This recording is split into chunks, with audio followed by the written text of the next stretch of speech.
gear that I would wear if I'm going into the mountains. So this is the t-shirt I would put on. It's just a wee Arc'teryx technical t-shirt. Kind of just wicks the sweat away. Then I would put on an Arc'teryx kind of hooded, just base layer sort of, and that's what I would walk around in, just because it just wicks the sweat off you as you go, but it's not keeping you overly warm. Then I just have a pair of Montane walking trousers. These are probably the most well sold walking trousers there is, just because pretty much everyone in the military has a pair. For my actual mid layer, warm layer, it's just an Arc'teryx. I can't remember what the actual model is. And then I have this is the Alpha, Arc'teryx Alpha waterproof jacket.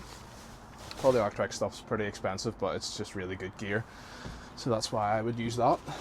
Then I have just all my waterproof bags that all my stuff will go into, just so if I do get rained on and the bag gets wet, nothing inside the bag actually gets wet.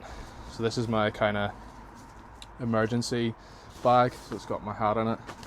It has head torch with batteries in the bottom, and then just a pair of gloves. And then I would wear my Leatherman on my belt just as I walk around. And then the actual bag itself, this is pretty overkill, but it'll have everything you ever need in it.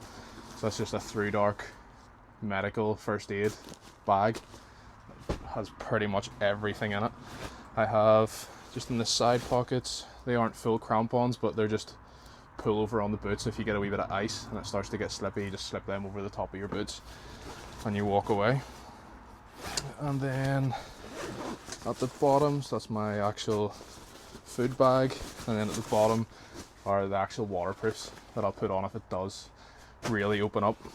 And then the actual bag itself, so I have a Camelback. So this is the actual bladder that I use. It's got an insulated straw, although the actual insulated hose doesn't really work, because the actual connector piece where the mouthpiece goes will just freeze, and then you just kind of have to wait until that falls out.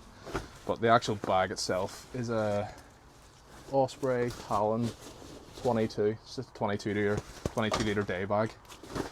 And then my boots are Scarpa Rebelle, probably overkill. They're fairly solid, but they do the job, and you could do a lot of mountaineering in those boots. So that is it.